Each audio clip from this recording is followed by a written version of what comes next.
오늘 말씀을 함께 나누도록 하겠습니다. 이미 본문은 읽어주셨고요. 에베소서 4장 17절에서 32절 말씀, 저를 한번 따라해 보시겠어요? 옛사람을 벗고 새 사람을 입으라. 네, 옛사람을 벗고 새 사람을 입으라. 핵심적인 개념을 이야기하자면 변화이죠. 과연 사람은 변할 수 있는가? 여러분, 사람이 변할 수 있다고 생각하세요? 네. 손을 들어주신 분도 계시고 아닌 분들도 계신데요. 어떤 사람들은 사람은 변하지 않는다, 이렇게 체념조로 이야기를 하기도 합니다. 그 말은 사람이 변질되기는 해도 긍정적인 방향으로 변화되지는 않는다, 이런 의미이죠. 그러나 성경을 보면 혈기 충만했던 모세가 온유해지고 베드로도 변했고 예수를 박해하던 청년 사울도 변하게 되죠. 여러분, 성경이 분명히 이야기하는 것은 변할 수 있다라는 것입니다. 과연 나도 변할 수 있을까? 세상이 변했으면 좋겠고 내 주변 사람들이 변했으면 좋겠고 우리의 마음 가운데 그런 소원들이 있지만 가장 우리를 불안하게 하는 것은 과연 내가 변할 수 있을까? 마음 가운데는 나 자신이 변했으면 좋겠는데 변하지 않는 굳어져가는 자신을 바라보면서 불안해하는 청년들이 많이 있습니다. 성경의 말씀은 변할 수 있다라는 거예요. 오늘 본문을 통해서 자세히 보기를 원합니다. 17절부터 19절까지의 말씀인데요. 첫 번째 나눌 부분은 하나님을 알기 전에 삼무의 삶, 그래서 세 가지가 없는 삶을 이야기하고 있습니다. 17절 말씀 같이 읽어보겠습니다. 시작. 그러므로 내가 주 안에서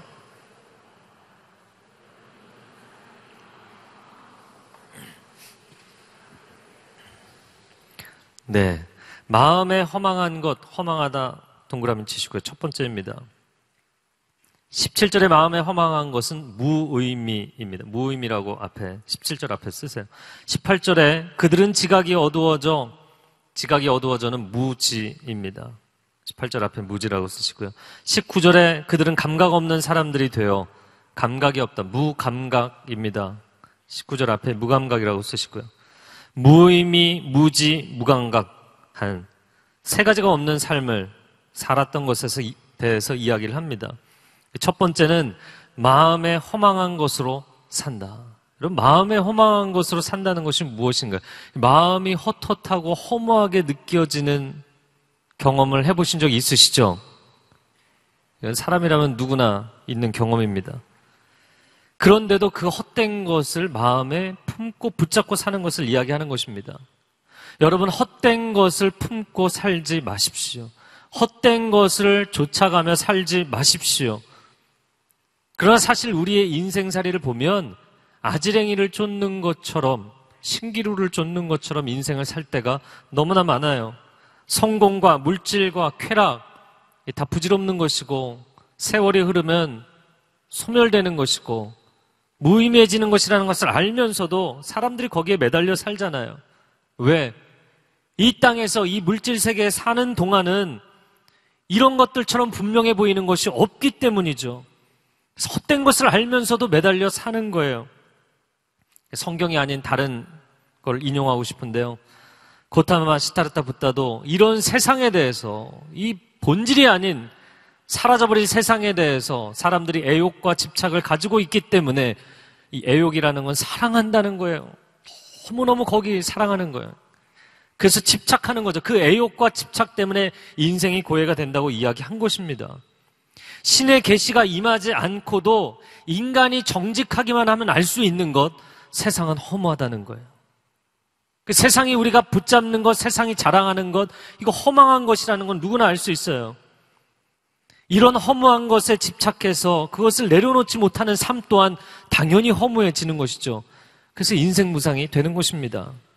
무의미한 것에 의미를 두고 살았기 때문에 인생의 의미가 박탈되는 것이에요. 아니, 인생의 의미를 채울 수 없는 것이에요. 기름 떨어진 자동차를 여러분 악셀을 아무리 밟아도요, 차가 퍽퍽하고 나가지를 못해요. 제가 예전에 그 찌그러진 프라이드를 타고 다닐 때 기름 게이지가 고장이 나서 2번을 그런 경험이 있어요. 악셀을 밟는데 기름이 분사되지 않기 때문에 더 이상 엔진이 돌지 못하고 차가 전진하지 못해요. 그래서 강병북로였네. 강병북로 한가운데 섰어요. 황당한 것이죠. 여러분, 자동차가 멀쩡하기 때문에 계속 갈 것이다. 아니요. 내면이 공허한 것입니다. 인생의 껍데기가 세상의 화려함과 세상의 자랑으로 가득 차 있는 것 같아도 정말 본질로 의미 있는 것으로 채우지 않으면 내 영혼이 마치 기름 없는 자동차의 악셀을 밟는 것처럼 힘을 받지 못하게 돼 있어요. 공허하게 돼 있어요. 이 허망이라는 단어는 우상숭배를 묘사할 때 자주 등장하는 단어입니다. 우상숭배는 헛된 것이다. 위대한 장인이라는 책이 있습니다. 아주 좋은 책이에요. 네, 아무도 안 쓰시는 것 같은데. 위대한 장인이라는 책이 있어요. 제가 번역했는데 아주 좋은 책입니다. 미국의 최고의, 이 시대 최고의 기독교 변증가 중에 한 사람인 라비 제커라이어스라는 사람이 쓴 인생에 대한 하나님의 진리, 하나님의 섭리를 변증한 책인데 아주 좋은 책입니다. 근데 그 책에서 이런 예화가 나와요. 인도의 어느 집에 워낙에 이제 힌두교 우상단지를 많이 모시고 있잖아요. 집에 우상단지를 모셔놓고 아버지가 아침마다 저녁마다 절을 하는 거예요. 그리고 우리 가정이 잘 되게 해달라고, 내가 하는 일이 잘 되게 해달라고 아들이 그것을 지켜보고 있습니다. 근데 한심한 거예요. 그래서 하루는 우상단지가 2개 있는데 하나를 박살을 냈어요. 집에 있는 작대기로 박살을 내고 그 작대기를 한 우상의 손에다 걸쳐놨어요. 근데 아버지가 집에 와서 대노한 거죠. 아들을 불러놓고 이 녀석 너가 했지? 제가 한 거 아닙니다. 이 옆에 있는 우상이 작대기를 짚고 있는 거 보니까 얘가 한 것 같습니다. 말도 안 된다. 우상이 움직일 수도 없는데 어떻게 부시냐? 그랬더니 아들이 아버지에게 그럼 그런 우상을 움직이지도 못하고 말하지도 못하고 아무런 능력이 없는 이 우상을 아버지는 왜 모시고 있냐고. 한 대 맞지 않았나 싶어요. 그런 예화가 나와요. 여러분, 우상 숭배는 헛된 것이죠. 헛된 것을 알면서도, 그것이 아무런 도움을 줄 수 없다는 걸 알면서도 내가 만든, 인간이 만든 것을 인간이 섬기는 게 우상 숭배잖아요. 인간이 얼마나 인생이 공허하고 헛헛하면 그런 거를 만들어서라도 의지한다는 거예요. 우상 신주단지를 모시듯이 세상의 자랑과 물질과 쾌락을 모시면 여러분의 영혼에 구멍이 나게 돼 있어요. 공허하게 돼 있어요. 그럼에도 불구하고 그것밖에 내가 인생에 추구할 것이 없다 생각하면 거기 매달리는 거죠. 오늘 본문에 2번째로 하나님을 알기 전에 인생의 무지함을 이야기합니다. 18절 말씀 한번 같이 읽어보겠습니다. 시작.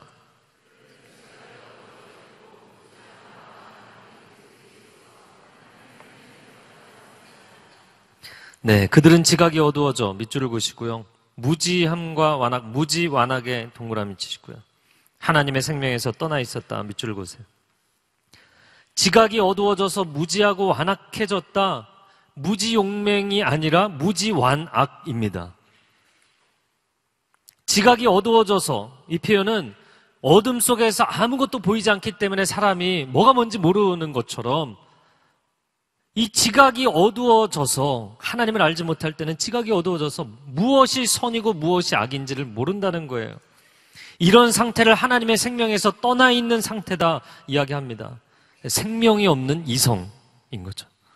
마치 탁상공론처럼 결론 없는 논쟁이나 생산성 없는 회의처럼 머릿속에 많은 생각은 있는데 이 생각이 아무런 생산성이 없어요. 아무런 희망이 없어요. 아무런 생명의 능력이 없어요. 이건 지적인 타락에 대해서 이야기를 하는 것입니다. 17절의 말씀의 무의미가 의지적인 타락이라면 이 18절에 나오는 것은 지적인 타락이에요. 중세 신학을 집대성했던 토마스 아퀴나스가 이성에 대해서 매우 중요하게 제시를 했기 때문에 이신론이라는 게 제기가 되었죠. 그 이후로 르네상스를 거쳐 현대에 이르기까지 인간은 인간 이성에 대해서 지나친 신뢰를 부여해 왔어요. 그러나 그렇게 합리적이고 논리적인 인간 이성이 판단 착오를 일으킬 때가 얼마나 많냐고요. 그 결정적인 역사적 증거가 1차 대전, 2차 대전이었던 것이죠. 그래서 인간 이성에 대해서 사람들이 가장 신뢰하고 20세기 초에 성경을 해석함에 있어서 자유주의가 등장할 정도로 성경을 난도질을 해서 아주 과학적으로 인간 이성으로 이해할 수 있는 것 외에는 다 성경에서 버리겠다고 수많은 신학자들이 자유주의를 선언했던 그때 1차 대전, 2차 대전이 일어나고 인간 이성은 신뢰할 수 없구나. 그래서 허무주의가 등장하고 포스트 모더니즘이 등장을 한 것입니다. 인간 이성이 잘못되었다는 것을 인정하게 된 거예요. 아무리 인간이 이성을 제대로 작용하려고 해도 영성이 삐뚤어져 있고 잘못되어 있고 인격이 깨어져 있으면 그 어두워진 영성과 깨어진 인격의 온상에서 자란 이 생각은 무지하고 완악할 수밖에 없어요.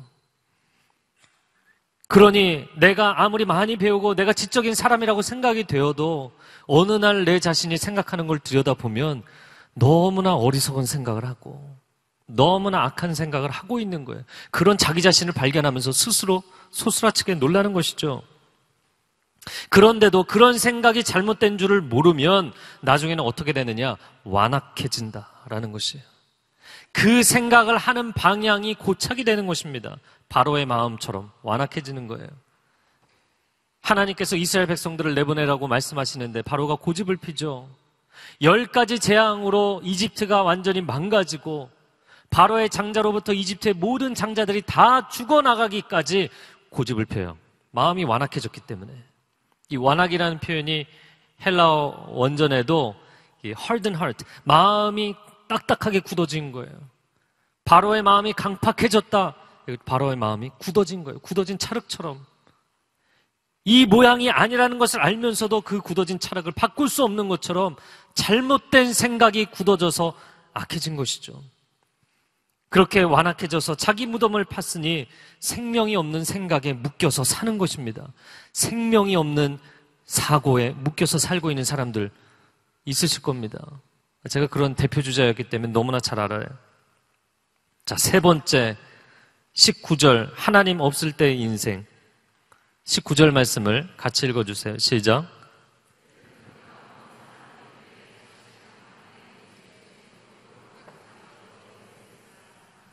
그들은 감각 없는 사람들이 되었다. 감각 없는 사람들 밑줄을 그으시고요. 방탕과 정욕에 동그라미 치시고요. 감각 없는 사람들은 자신을 방탕에 내어주고 자기 자신을 그냥 방탕에 던져버리는 거예요. 정욕으로 온갖 더러운 일을 행했다. 여기서 더러운 일이라는 것은 부도덕한 일을 행하는 것을 이야기합니다. 저는 이 감각 없는 사람들, 딱 처음에 읽자마자 이 센스 없는 사람들, 뭐 그런 표현이거든요. 근데 이 감각이라는 것은 다양하지 않습니까? 옷 입는 감각, 집안을 꾸미는 감각, 말하는 감각, 여러 가지 센스가 있죠. 근데 오늘 본문에서 이야기하는 감각은 거룩에 대한 감각이에요. 선함에 대한 감각입니다. 사람이 하나님을 몰라도 자연의 질서가 분명합니다. 사람이 하나님을 몰라도 양심의 감각은 살아있게 마련입니다.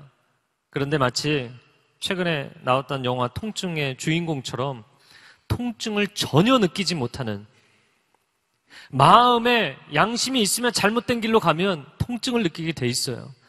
아프고 아리고 이 길로 가면 안 되겠다 느낌이 오게 돼 있어요. 근데 그런 느낌이 전혀 없다는 거예요. 집에 곰팡이가 구석구석 생기는데도 전혀 느끼지 못하는 거예요. 내 영혼이 속으로 상처가 나고 깨어지고 곪고 부패해져 가는데도 느끼지를 못하는 거예요. 오늘날 세상에 반사회적인 인격장애를 가진 사람들이 급증하고 있지 않습니까? 사이코패스, 소시오패스. 여러분, 소수의 사람들만의 문제가 아니라 수많은 사람들이 반사회적인 성향을 가지게 되어가고 있어요. 도대체 세상이 왜 이렇게 되었는가? 각종 게임과 미디어에 중독된 영혼들이 영혼의 통증을 느끼지 못해요. 하루 종일 앉아 사람 죽이는 게임을 해요. 하루 종일 앉아서 음란한 비디오를 봐요. 그 영혼의 감각이 상실되어 버리는 거예요.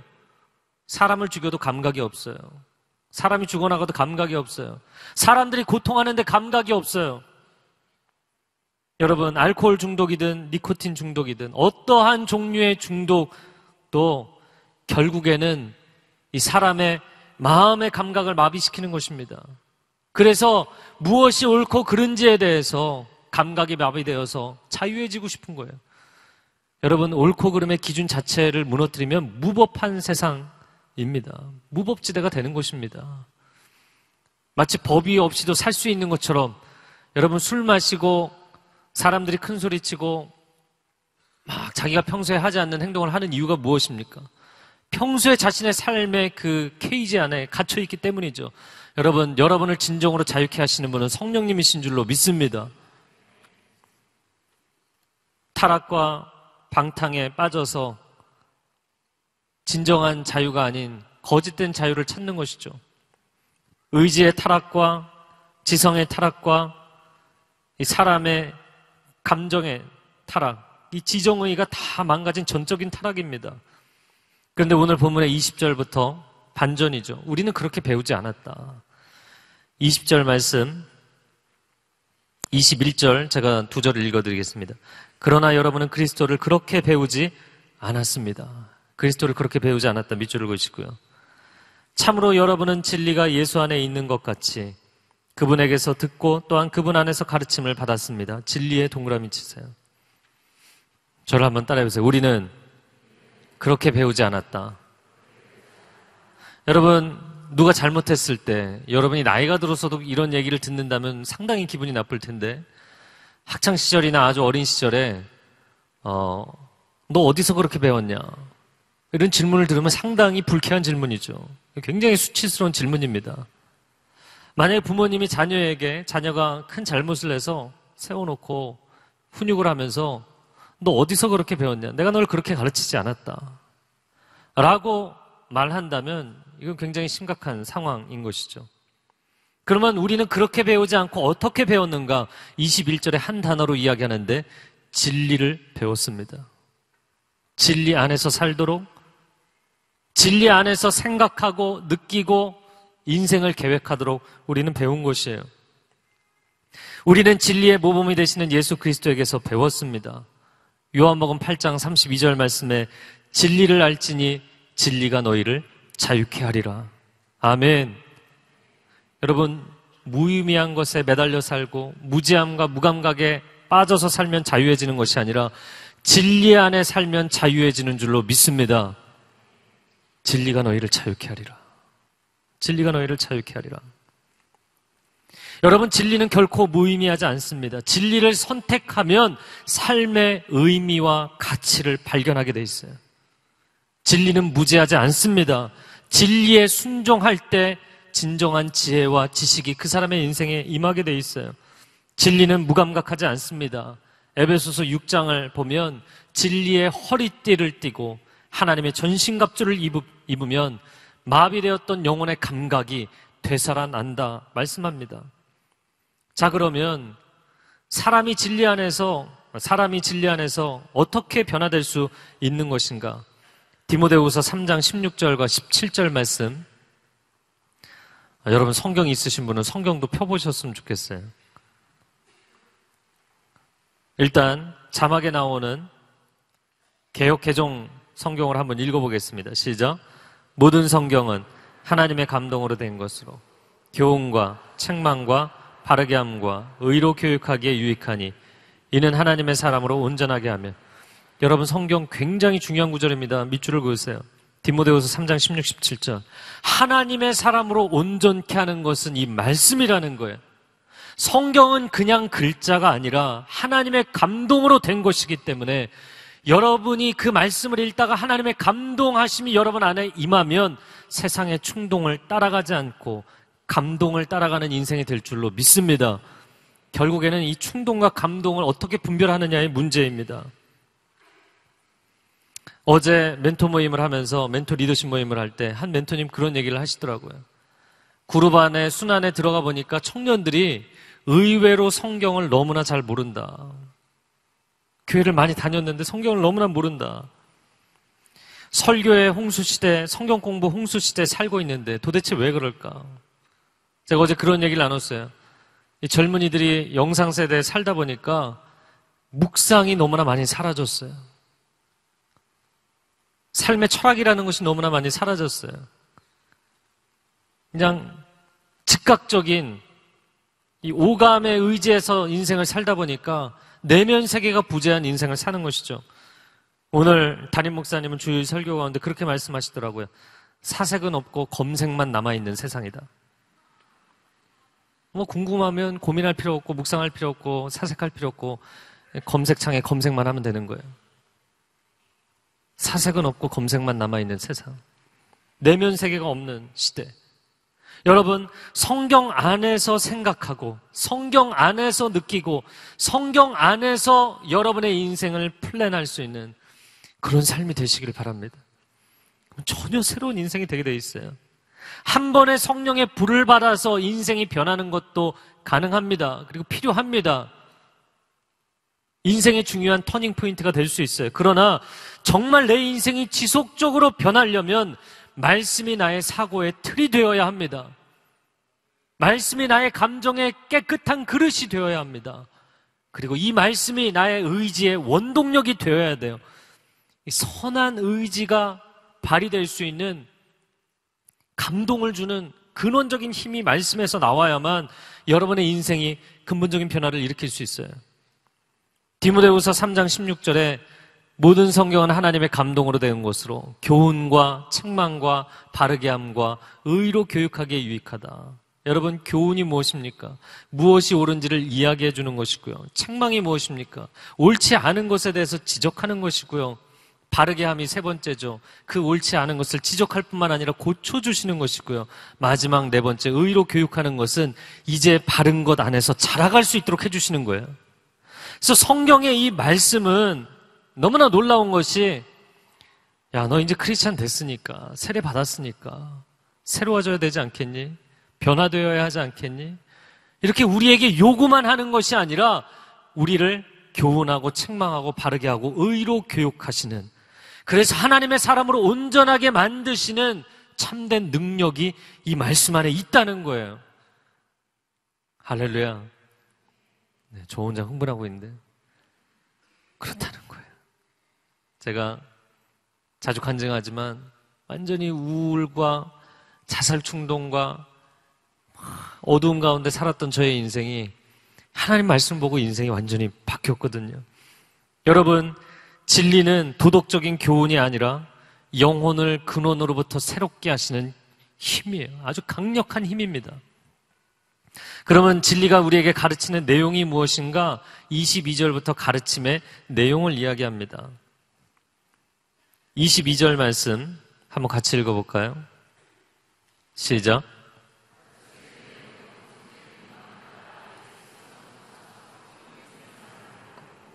네. 거짓된 욕망을 따라 밑줄을 그으시고요. 옛 습성을 쫓아 밑줄을 그으세요. 썩고 있는 옛사람을 버리고 밑줄을 그으세요. 위에도 세 가지가 있었는데 22절에 가르침의 내용은 이거를 버려라 버려라 버려라 세 가지입니다. 1, 2, 3번 체크를 하시고요. 첫 번째는 거짓된 욕망을 따라가지 말라. 이 거짓된 욕망의 원어적인 표현으로도 말 그대로 거짓된 욕망이에요. 그래서 제가 영어로도 써놨는데 deceitful desires, 거짓말하는, deceit이라는 건 deceiving이죠. 거짓말하는 욕구라는 거예요.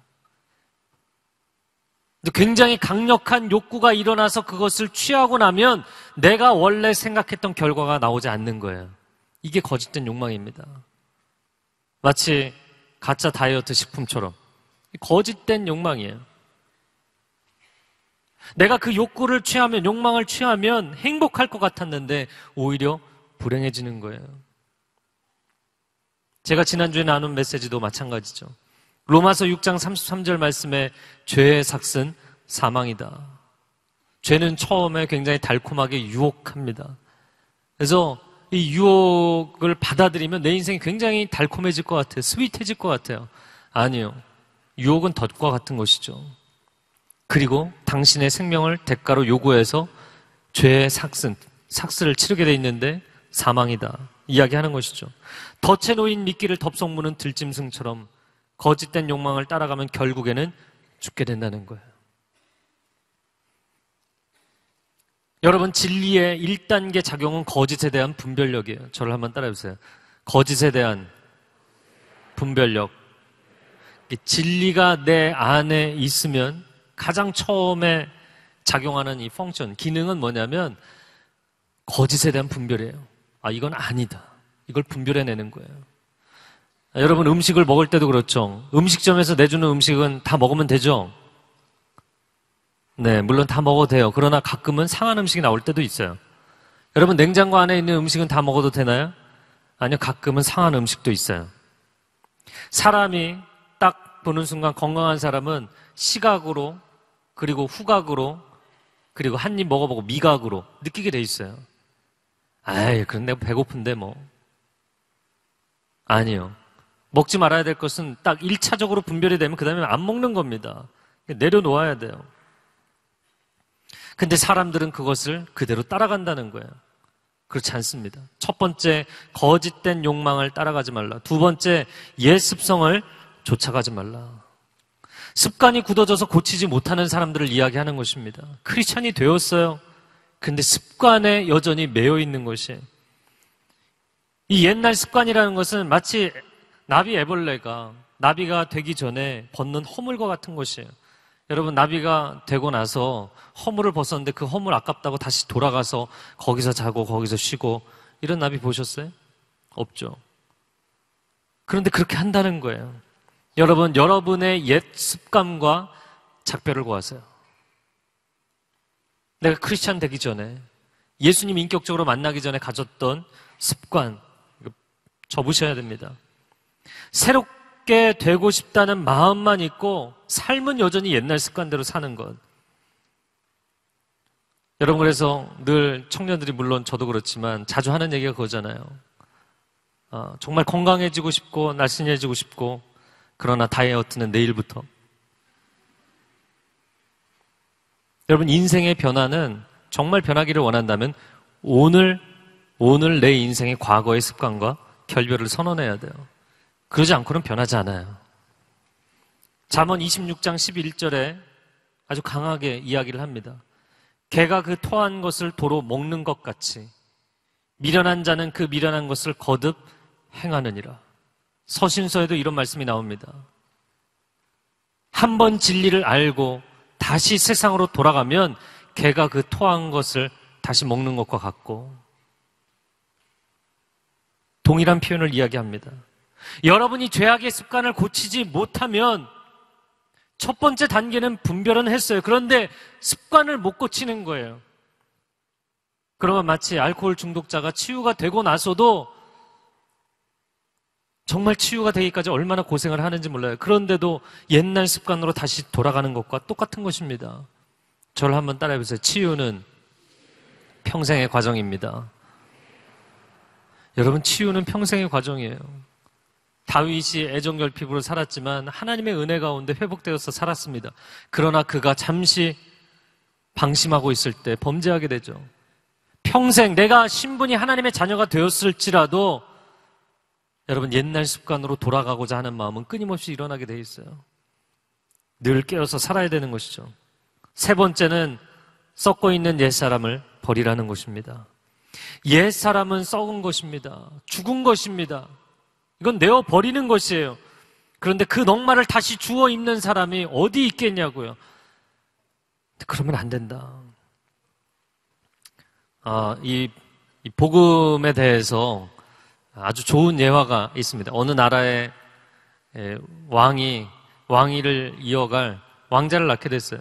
그래서 너무나 온 국민들이 기뻐하고, 왕이 기뻐하고, 왕가 전체가 기뻐하고, 그래서 변방에 아주 경치 좋은 곳에 전부 피크닉을 갑니다. 큰 잔치를 벌이고 지역에 있는 사람들도 불러 모으고 일주일 동안 잔치를 벌였어요. 그런데 이 잔치가 끝나갈 무렵 아이를 잃어버리게 돼요. 그래서 자기 신하들을 풀어서 그 아이를 찾는데 결국에 못 찾게 되죠. 왕궁에 돌아와서 왕이 고민하고 고통스러워하고 힘들어합니다. 세월이 지납니다. 10년이 지나고 20년이 지나고 왕이 다시 사람들을 구성해서 그 지역으로 사람들을 보내서 왕자를 찾게 하죠. 그런데 다 구석구석을 뒤지고 거리마다 다니는데 어느 길거리에 거지의 무리들과 함께 앉아있는 한 청년을 보게 되는데 완전히 넉마를 뒤집어 쓰고 있지만 더럽게 인생을 살고 있지만 왕의 얼굴과 붕어빵인 거예요. 제가 오늘도 세례식 하기 전에 이렇게 내 가정을 보면서 부모하고 붕어빵이더라고요. 할렐루야. 왕의 형상인 거예요. 그래서 그 거지한테 이야기를 하니까 믿지 못하죠. 설명을 했어요. 반신반의하면서 왕궁에 쫓아왔습니다. 왕궁 문을 열고 보좌 앞에 앉아있는 사람을 보는 순간 내 붕어빵이에요. 얼굴 똑같은 거죠. 아버지 달려가고 아들아 달려가서 포옹하고 그 아들의 더러운 옷을 다 벗기고 씻기고 좋은 신발을 신기고 가락지를 끼우고 왕자로서의 왕관을 씌우고 여러분 거지에서 왕의 자녀로 신분이 변하는 것은 하루아침에 변하는 거예요. 그러면 이 사람의 신분이 변했다고 해서 이 사람의 인생이 그 신분에 걸맞는 삶을 살게 되는 것이 하루아침에 될까요? 아니라는 거예요. 그 왕궁 안에서 왕자로 살면서도 침대가 불편해 바닥에 내려와서 쪼그리고 자. 네. 식탁에 앉아서도 스푼 앤 나이프 앤 포크가 너무 많아. 그냥 손가락으로 집어먹고 막 뛰어가기도 하고. 여러분 얼마나 거지의 삶을 20여 년을 살았기 때문에 그 습관이 고쳐지지 않느냐고요. 그러나 내가 이 왕의 아들이라는 명확한 신분에 대한 인식이 있다면 그 삶은 변해가는 것이 정상입니다. 여러분 가운데 내가 하나님의 자녀가 되었음에도 불구하고 자신의 인생이 옛날 습관에 매여 있기 때문에 나는 하나님의 자녀가 아닌 거 아닌가. 난 나 혼자 그냥 하나님의 아들이라고 하나님의 딸이라고 착각하고 있는 게 아닌가. 이런 잘못된 생각을 하고 다시 거지로 왕궁을 벗어나서 거지의 생활로 돌아가는 사람들이 있어요. 여러분 그건 아니라는 거예요. 오늘 본문에 분명히 이야기하는 것처럼 옛 사람은 내가 아닙니다. 옛 사람이 자기 자신이라고 착각하면 안 됩니다.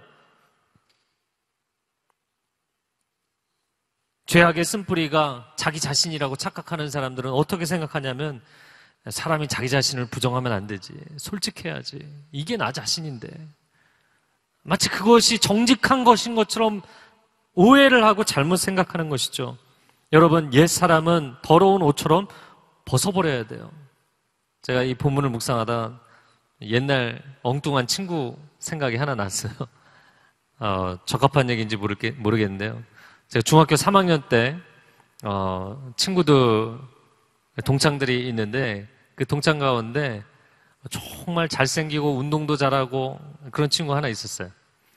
이 친구가 집안도 부유한 친구였어요. 그런데 아주 이상한 습관이 하나 있었는데 새 옷을 하나 사면 그 옷이 더러워질 때까지 매일 입고 와요. 빨지 않아요. 그러다가 더러워지면 새 옷을 사고 그 옷을 그냥 버려요. 네, 아주 이상한 습관을 가진 친구였어요. 여러분, 그 친구가 새 옷을 사서 입다가 더러워지면 버리고 다시 절대로 사용하지 않습니다. 많은 사람들이 자기의 인생의 옛 모습이 마치 추억거리인 것처럼 그것이 나 자신인 양 오해하고 착각하고 살아간다는 거예요. 히브리서 12장 1절에 이런 장면이 나옵니다.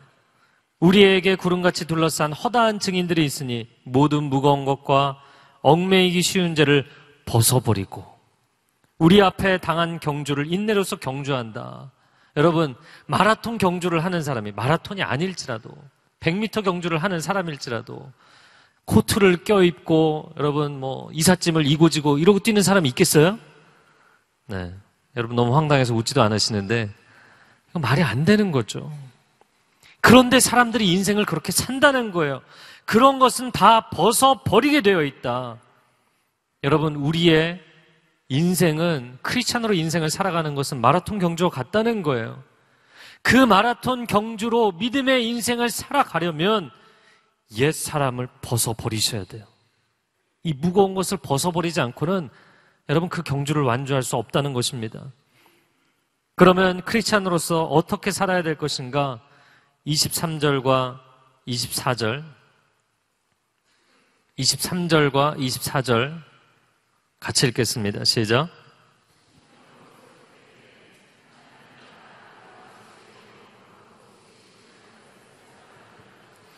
네, 심령으로 새롭게 되어 하나님을 따라 의와 진리의 거룩함으로 지으심을 받은 새 사람을 입으라. 심령으로 새롭게 된다. 밑줄을 그으시고요.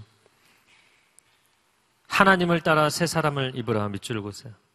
이 심령으로 새롭게 된다는 것은 마음을 먼저 씻어야 되는 것을 이야기하는 것입니다.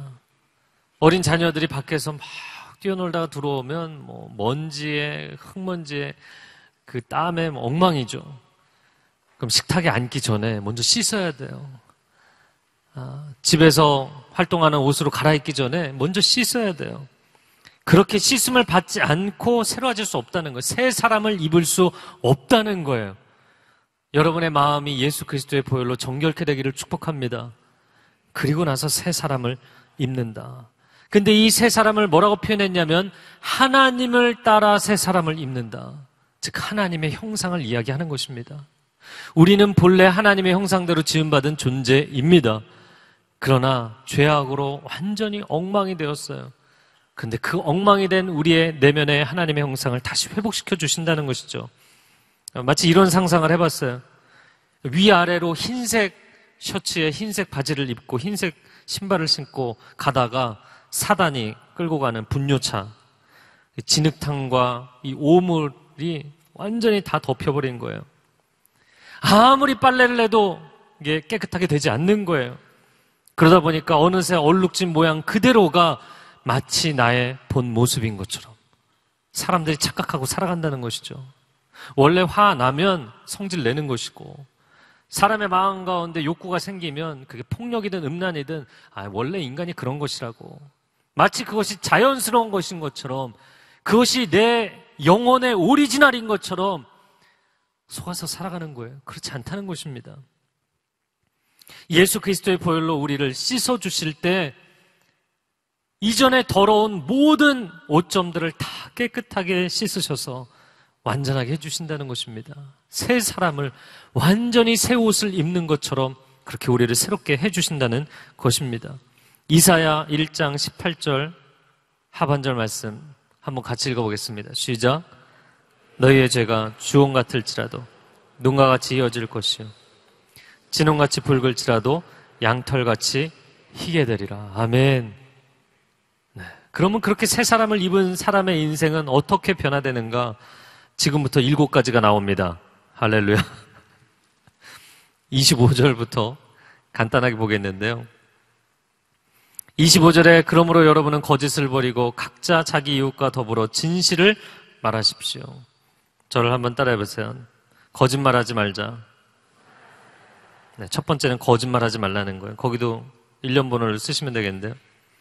사실 우리가 살면서 거짓말을 얼마나 밥 먹듯이 많이 합니까? 제가 이렇게 딱 생각해 보니까 주로 하는 거짓말, 차가 막혀서 늦었다. 차는 늘 막히잖아요. 거짓말이죠. 그리고 제가 주로 저 사람이 진심인가 분별하는 거짓말, 밥 한 번 사겠다. 밥 한 번 사겠다 이야기하는 사람들이 한둘이 아니에요. 그 인터넷에 찾아봤습니다. 애인에게, 배우자에게 가장 많이 하는 거짓말, 자기가 세상에서 제일 예뻐, 제일 멋있어. 이거는 뭐 그래도 상대방을 배려하는 거짓말. 두 번째, 세 번째는 회사에 일이 생겼어. 또 회사에다가는 우리 가족이 누가 돌아가셨다고 다 돌아가면서 한 명씩 다 죽는 거예요. 애인에게 하는 거짓말 세 번째가 술, 담배 끊을게 이더라고요. 10대, 20대 때 부모님께 가장 많이 했던 거짓말, 나 책 사야 되니까 돈 달라고. 또 한 가지는 독서실 가서 공부하고 오겠다고. 신나게 노는 거죠. 부모님께 가장 많이 들었던 거짓말, 이건 조금 가슴 아픈 얘기더라고요. 엄마 아빠가 이제 자녀한테 하는 얘기예요. 솔직히 얘기하면 혼내지 않을게. 이 거짓말. 그리고는 막 엄청 퍼부어대는 거죠. 중년이나 노년이 된 부모님이 자녀에게 많이 하는 거짓말 보니까 난 괜찮으니까 오지 않아도 된다. 이번 어버이날 선물 같은 거 필요 없다. 여러분 잘 들으세요. 선물이 필요해요. 부모님 댁에 찾아가셔야 돼요. 그러니까 우리의 인생이요, 정직하지 않은 게 많습니다. 거짓말이 굉장히 많아요. 진리의 1단계 기능이 참과 거짓을 분별하는 것이라고 했죠. 그러니까 우리의 뼛속 깊이 우리가 얼마나 부정직한지 몰라요. 저를 한번 따라해보세요. 하나님의 은혜는 정직합니다. 제가 언젠가는 정직에 대해서 책을 한 권으로 쓰려고 하는데요. 인간은 뼛속 깊이 부정직합니다. 인간은 거짓으로 가득 차 있어요. 그것이 거짓의 아비인 사단에게 우리가 얼마나 많이 유린당하고 얼마나 많이 황폐해졌는가를 보여주고 있어요. 근데 은혜는 정직합니다. 하나님의 은혜는 정직해요. 왜? 하나님의 은혜는 바꿔서 얘기하겠습니다. 사단의 유혹은 부정직한 것이 마치 그 유혹에 스윗하게 내 인생을 몰두하면 내 인생의 아픔이 치유될 것 같아. 근데 더 인생은 심각해지는 거예요. 술 마시고 나서 다음 날은 머리가 깨질 듯이 아픈 거예요. 인생이 더 힘든 거예요. 하나님의 은혜는 정직한 것이 내가 죄인이고 내 안에 목마름이 있고 갈급함이 있다는 것을 가리지 않아요. 덮지 않아요. 있는 그대로 너는 죄인이라는 거예요. 넌 추악한 죄인이라는 거예요. 그러나 내가 너를 있는 모습 그대로 받아주겠다. 그것이 하나님의 은혜입니다. 그래서 은혜는 정직합니다. 사단의 유혹은 부정직합니다. 여러분, 교회 안에서도 포장된 모습으로 자기 삶을 가리고 있는 지체들이 있더라고요. 여러분, 정직하시기 바랍니다. 병원에 다니면서 나 환자 아니라고 환자복 안 입고 이렇게 멀쩡하게 하고 다니는 사람 있어요? 여러분, 교회는 치유가 필요한 사람들이 모여 있는 곳이에요. 교회까지 와서 나는 너무너무 인생을 엑설런트하게 살고 있다고 그렇게 이야기하실 필요 없어요. 정직하세요. 여러분 가운데 마음이 약해서 거짓말을 하는 사람들이 있습니다. 악하게 거짓말을 하는 사람들이 있고 마음이 약하기 때문에 갈등이 빚어지는 게 싫어서 거짓말을 하는 사람들이 있어요. 그런 사람들은 먼저 내적 치유가 되어야 합니다. 마음이 강건해져야만 거짓말을 안 하게 돼 있어요. 두 번째 26절과 27절 말씀, 재밌는 말씀인데 한번 같이 읽어볼게요. 시작.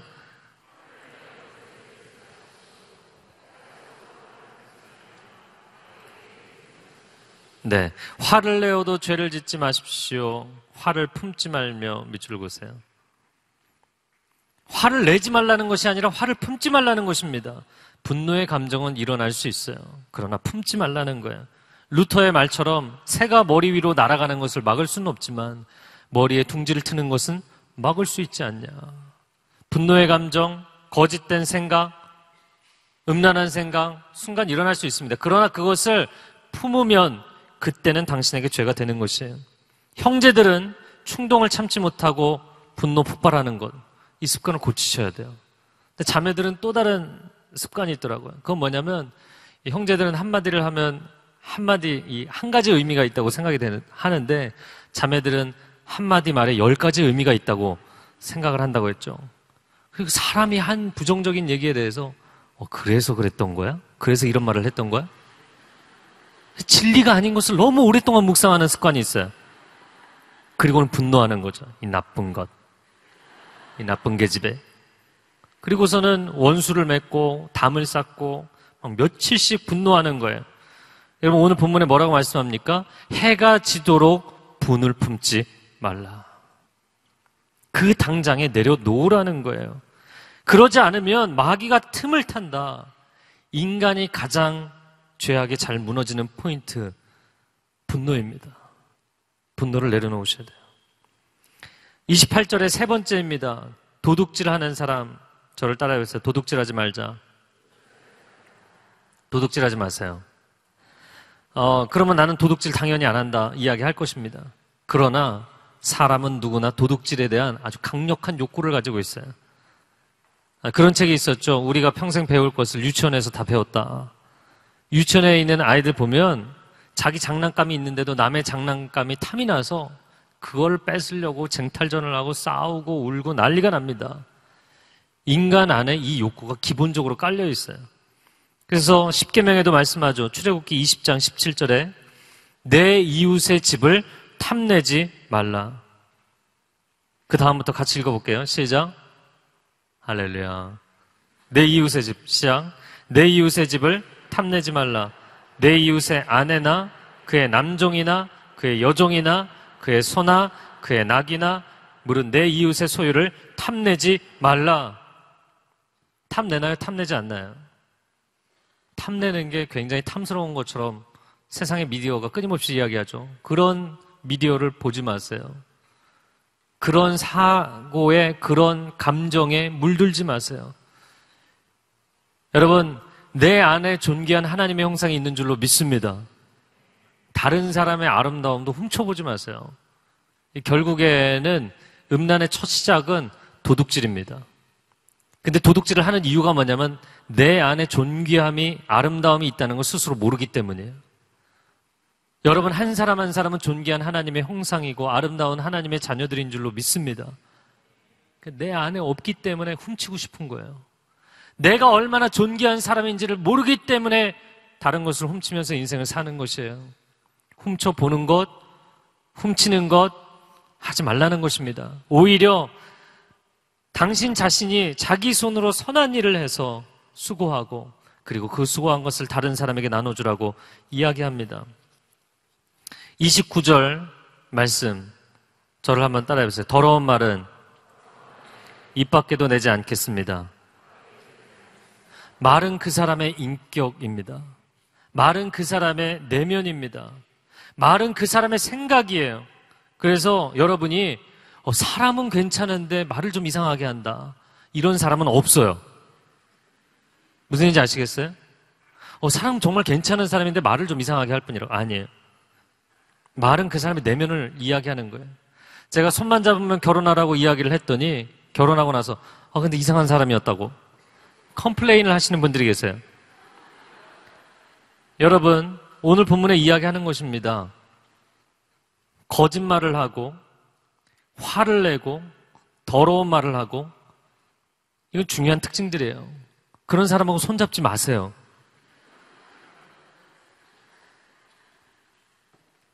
사실 이 부분에 있어서는 저도 할 말이 없어요.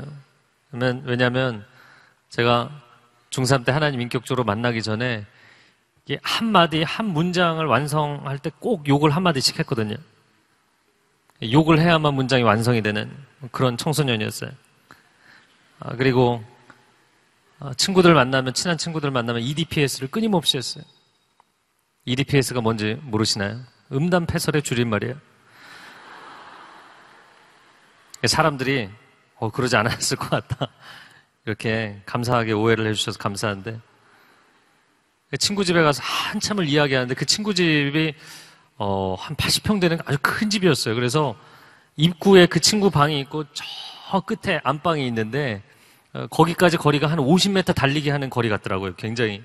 저는 참 정말 이렇게 큰 집이 있구나 가봤는데, 입구에 있는 친구 방에서 막 한참을 떠들며 제가 이야기를 주도하고 있었어요. 근데 친구가 상준아 좀 조용히 얘기하라는 거예요. 왜 그러냐고 그랬더니 네가 지금 말끝마다 욕을 하고 있다고. 저 마루 끝에 있는 어머님 방에서 들을 것 같다고. 그런데 제가 하나님 인격적으로 만나고 나서, 그리고 제 인생에 가장 처음 변한 게 이 욕하는 습관이었어요. 성령이 내 안에 내주하시니까 공존이 불가능하더라고요. 더럽다는 게 느껴지는 거예요. 예전엔 더럽다는 게 느껴지지 않았어요. 29절에 분명히 뭐라고 표현되어 있냐면 더러운 말이라고 표현되어 있어요. 하나님이 그 심령에 내주하시기에는 더러워서 함께할 수 없는 생각이나 감정이나 사고가 그 안에 또아리를 틀고 있어서 그것이 말로 표현되는 거예요. 언어가 변하려면 내면이 변해야 돼요. 네, 벌써 4가지 했는데 예배 시간이 끝났어요. 마무리를 하면 30절에 저를 따라해보세요. 성령을 슬프게 하지 않겠습니다. 네, 31절에 저를 한번 따라해보세요. 모든 악의 일을 내어버리겠습니다. 32절에 저를 한번 따라해서 하나님처럼 하겠습니다. 여러분 1, 2, 3, 4번은 사실 구체적인 이야기들을 한 것인데 5, 6, 7번은 아주 원론적인 얘기를 했어요. 간단하게 얘기하자면 이겁니다. 성령이 내 안에 내주하시는데 성령을 슬프시게 하는 것은 종류가 무엇이든 하지 말라는 거예요. 가지수 세워가면서 죄에 대해서 이거 하지 마라 이거 하지 마라 이야기하다가 끝이 없거든요. 성령을 슬프시게 하는 것은 하지 마라. 하나님이 기뻐하시지 않는 거 하지 마라. 그리고 6번째는 악한 것은 모양이든 내적인 것이든 악한 것은 아예 취하지 마라. 버려버려라. 여러분 세상이 여러분에게 범생이라고 이야기하고 숙맥이라고 얘기해도 괜찮아요. 거룩하고 순결하게 사세요. 악한 것을 취하지 마세요. 마지막 7번째는 하나님이 하신 것처럼 너도 해라. 이거 굉장히 어렵죠? 하나님이 하신 것처럼 인간이 할 수 있나요? 성령이 내주하시면 우리를 그렇게 감동하실 줄로 믿습니다. 이 시간 가슴에 손을 얹고 기도하겠습니다.